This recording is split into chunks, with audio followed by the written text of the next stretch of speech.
yung pananahimik at saka talaga ako ito dun sa impeachment ngayon lang ako nakakita sa kaysaysayan ng Kongreso na nagkaroon ng impeachment in one day at ipinasa nila on the last day of session.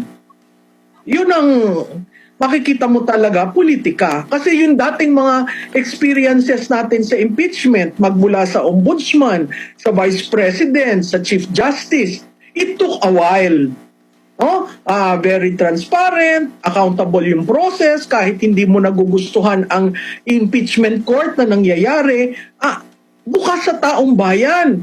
Biro mo itong ginawa ng House, nagpass sila ng articles of impeachment na walang nakakakita. Bakit ko nasabi yan? Yung tatlong final, impeach the three articles of impeachment filed by and endorsed by members of Congress, in-archive nila. So ang pinasa nila ngayon is an articles of impeachment na walang nakakaalam kung anong complaint na nandun. Basta sinabi nila invoking the Constitution at saka yung rules ng chamber dahil naka-attain na ng mahigit na 1/3. Impeach na si VP at bayaan mo na sa Senado. Yan ba'y responsableng behavior ng legislator?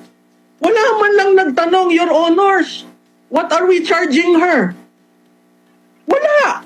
Naghihintay ako kanina. Kaya ako medyo nahuli sa inyo kasi gusto kong marinig. Kasi alam mo, nagbibigay pa rin naman ako ng pasintabi doon sa mga legislators na kayang tumindig. Unfortunately, ako'y nalulungkot. Wala man lang isang nagtanong, Your Honors, what are the articles of impeachment?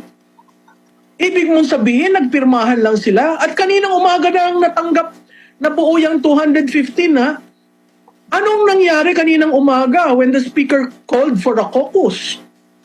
Diba? Yun ang alarming. Kasi ini-impeach nyo, hindi bali kung minority vice president ang ating current vice president. Hindi po. Hindi rin po siya by plurality. Okay? By more than a majority.